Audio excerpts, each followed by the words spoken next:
യേശുക്രിസ്തു ഉലകത്തിൽ പിറന്നപ്പോൾ കിഴക്കൊരു നക്ഷത്രം ഉദിച്ചു. വേറെ ആരും ലോകത്തിൽ ജനിച്ചപ്പോൾ നക്ഷത്രം ഉദിച്ചിട്ടില്ല, ഒരു മെഴുതിരി പോലും കത്തിയിട്ടില്ല. നമ്മുടെ കർത്താവിൻ്റെ മഹിമ നമുക്ക് ഈ വേദപുസ്തകത്തിൽ കാണാം. യേശു ജനിച്ചപ്പോൾ കിഴക്കൊരു നക്ഷത്രം ഉദിച്ചു. ഉദിക്കാൻ കാരണം എന്താ?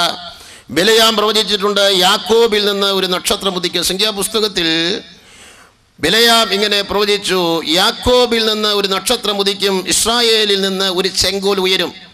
യേശുവിൻ്റെ ഒന്നാം വരവും രണ്ടാം വരവും പ്രവചിച്ച പ്രവാചകനാണ് ബിലയാം. പക്ഷേ പുള്ളി വീണ്ടും ജനിച്ചവനല്ല.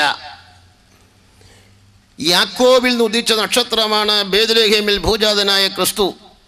ക്രിസ്തു ജനിച്ചപ്പോൾ കിഴക്ക് ഒരു നക്ഷത്രം ഉദിച്ചു. വിദ്വാൻമാർ ആ നക്ഷത്രം കണ്ടപ്പോൾ അവരെ ജ്യോതിശാസ്ത്രജ്ഞന്മാരാണ്. അവർക്കൊരു കാര്യം മനസ്സിലായി, യഹൂദന്മാരുടെ രാജാവായി ഒരുവൻ പിറന്നു. ദൈവം കർത്താവിലേക്ക് ഓരോ വ്യക്തികളെയും കൊണ്ടുവരുന്നത് അവരവരുടെ മണ്ഡലത്തിലാണ്. എല്ലാവരോടും ദൈവം ഇടപെടുന്നത് ഒരു മണ്ഡലത്തിലല്ല. ഇവിടെ വിദ്വാൻമാരോട് ഇടപെട്ടത് നക്ഷത്രം മുഖാന്തരമാണ്. കാരണം അവരത് പഠിച്ചത് നക്ഷത്രം കണ്ടാൽ അത് യഹൂദന്മാരുടെ രാജാവായി ഒരുവൻ പിറന്നു എന്നുള്ളൊരു അടയാളമാണെന്ന് അവർക്ക് മനസ്സിലാക്കുവാനായിട്ട് കഴിയും.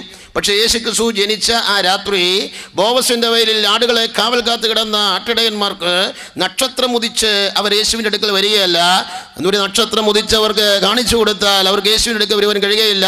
അവർ ആ ശാസ്ത്രം പഠിച്ചിട്ടില്ല. അതുകൊണ്ട് മാലാഖമാർ, ദൈവ തേജസ്സിൽ സഞ്ചരിക്കുന്ന മാലാഖമാർ ആ വയലിൻ്റെ മുകളിൽ വന്നു എന്ന് രാത്രി ഇങ്ങനെ വിളിച്ചു പറഞ്ഞു മെസ്സിഹായുടെ ജനനത്തെക്കുറിച്ച്. അവരങ്ങനെയാണ് യേശുവിൻ്റെ അടുക്കൽ വന്നത്. എന്നാൽ ഈ വിദ്വാൻമാർ വന്നത് നക്ഷത്രം കണ്ടിട്ടാണ്. എന്നാൽ ലൂക്കോസ് സുവിശേഷം 2-ാം അധ്യായം വായിക്കുമ്പോൾ ശിമിയോൻ എന്നു പേരായ വ്യക്തി യേശുവിൻ്റെ അടുക്കൽ വന്നത് പരിശുദ്ധാത്മ നിയോഗത്താലാണ്. ഇവിടെ വന്നിരിക്കുന്ന വീണ്ടും ജനനം പ്രാപിച്ച ദൈവമക്കളെ സ്റ്റേജിലേക്ക് വിളിച്ച് ക്രിസ്തുവിങ്കിലേക്ക് അവർ വരുവാനുള്ള മുഖാന്തരം ഓരോരുത്തരെ കൊണ്ട് സാക്ഷി പറയിപ്പിച്ചാൽ സാക്ഷികൾ വ്യത്യസ്തമായിരിക്കും. ആമേൻ. പക്ഷെ നമ്മളെല്ലാവരും വന്നത് യേശുവിൻ്റെ അടുക്കലാണ്.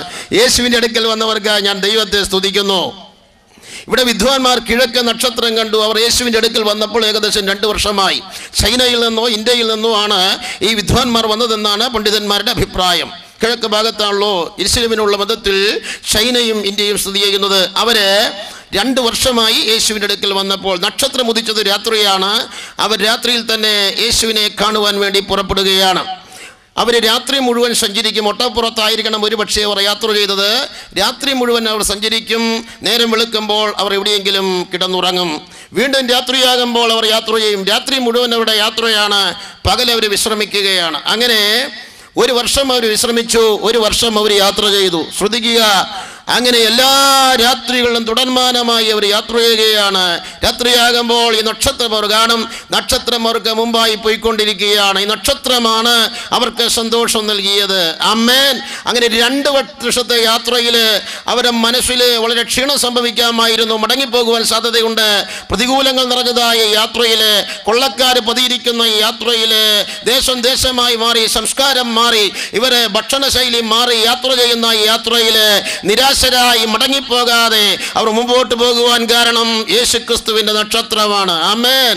ആ നക്ഷത്രം അവർക്ക് മുൻപായി പോയിക്കൊണ്ടിരുന്നു. അതെ, കർത്താവിനെ കണ്ടെത്തിയവർക്കായി ഞാൻ ദൈവത്തെ സ്തുതിക്കുന്നു. അനേക പോരാട്ടങ്ങൾ ജീവിതത്തിലുണ്ട്, പ്രതികൂലങ്ങൾ ജീവിതത്തിലുണ്ട്, പരാജയങ്ങളും വിജയങ്ങളും ഒക്കെ ജീവിതത്തിൽ കടന്നു വരാം. സാമ്പത്തികമായ നഷ്ടങ്ങള്, ശാരീരികമായ രോഗങ്ങള്, നമ്മെ സ്നേഹിക്കുന്നവരുടെ വേർപാടുകളൊക്കെ നമ്മുടെ ജീവിതത്തിൽ കടന്നു വരാം. പക്ഷെ പുറകോട്ട് പോകാതെ മുമ്പോട്ട് നമ്മെ നയിക്കുന്ന ഒരു ശക്തിയുണ്ടതിനാൽ ഞാൻ ദൈവത്തെ സ്തുതിക്കുന്നു. ഇവിടെ ഇരിക്കുന്ന എത്ര പേർക്ക് പറയാൻ കഴിയും, നാമോ നാശത്തിലേക്ക് പുറകോട്ട് മാറുന്നവരുടെ കൂട്ടത്തിലല്ല, വിശ്വസിച്ച ജീവരക്ഷ പ്രാപിക്കുന്നവരുടെ കൂട്ടത്തിൽ എത്രയാകുന്നു. ഹൃദയം നിറഞ്ഞ ദൈവത്തെ സ്തുതിച്ചുകൊണ്ടിരുന്നാട്ടെ. മുമ്പോട്ട് പോകുവാനുള്ളതായ ആത്മീക ഊർജം ഇന്ന് വരെ ദൈവം നമുക്ക് തന്നു. 2013 ഫെബ്രുവരി മാസം 26-ാം തീയതി രാത്രിയിലും ഈ ഗ്രൗണ്ടിലിരുന്ന് സത്യദൈവത്തെ ആരാധിക്കത്തക്കവണ്ണമുള്ളതായ മനോധൈര്യവും വിശ്വാസവും നിറഞ്ഞ പ്രത്യാശയും ദൈവത്താൽ ലഭിച്ച ദൈവജനത്തിനായി ഞാൻ ദൈവത്തെ സ്തുതിക്കുന്നു. നമ്മുടെ ആരാധനയും ഉത്സാഹവും സ്തോത്രവും കണ്ടുവേണം ഇത് കാണാത്തവർ ഇതിലേക്ക് കടന്നു വരുവാൻ. വന്നിട്ട് ജീവൻ പ്രാപിച്ചവരുടെ കൂട്ടമാണ് ദൈവത്തിന്റെ സഭ. അതുകൊണ്ട് മരിച്ചവരല്ല ഇവിടെ ഇരിക്കുന്നത്, ജീവൻ പ്രാപിച്ച ദൈവമക്കളാണ് ഇവിടെ ഇരിക്കുന്നത്. അതിനാൽ ഞാൻ ദൈവത്തിന് സ്തോത്രം ചെയ്യുന്നു. വിദ്വാൻമാർ യാത്ര ചെയ്ത് അവര് എത്തേണ്ടിടത്ത് എത്താതെ അവർ ബുദ്ധി കൊണ്ട് ചിന്തിച്ചു, ഇങ്ങനെ നമുക്ക് സംഭവിക്കുന്നത്. ദൈവിക നടത്തിപ്പ് വിട്ട് അവർ രാജകൊട്ടാരത്തിലേക്ക് കയറി. ഹെരോദ രാജാവിന്റെ കൊട്ടാരത്തിലായിരിക്കണം യഹൂദന്മാരുടെ രാജാവായി പിറന്നവൻ എന്നവർ തെറ്റിദ്ധരിച്ചു. അവരങ്ങോട്ട് കയറി ചെന്ന് ഒറ്റ ചോദ്യം ചോദിച്ചു. ചോദ്യം ഇതാണ്, യഹൂദന്മാരുടെ രാജാവായി പിറന്നവൻ എവിടെ എന്ന് കേട്ടപ്പോൾ ഹെരോദാവ് ഭ്രമിച്ചു പോയി. കാരണം എനിക്ക് പകരം ഇവിടെ ഒരു രാജാവോ? ഞാൻ രാജാവായി ജനിച്ചവനല്ല, ജനിച്ച ശേഷൻ രാജാവായവനാണ്. ലോകത്തിലെ രാജാക്കന്മാരെല്ലാം ജനിച്ച ശേഷൻ രാജാവായവരാണ്. പക്ഷേ രാജാവായി പിറന്ന ഒരുവനുണ്ട്. അതിനാ ഞാൻ ദൈവത്തിന് സ്തോത്രം ചെയ്യുന്നു. യഹൂദന്മാരുടെ രാജാവായി പിറന്നവൻ എവിടെ എന്ന് കേട്ടപ്പോൾ ഹേരോദാവ് ഞെട്ടിപ്പോയി. കാരണം ഈ നക്ഷത്രം കണ്ടപ്പോൾ വിദ്വാൻമാർ ഭയപ്പെട്ടില്ല.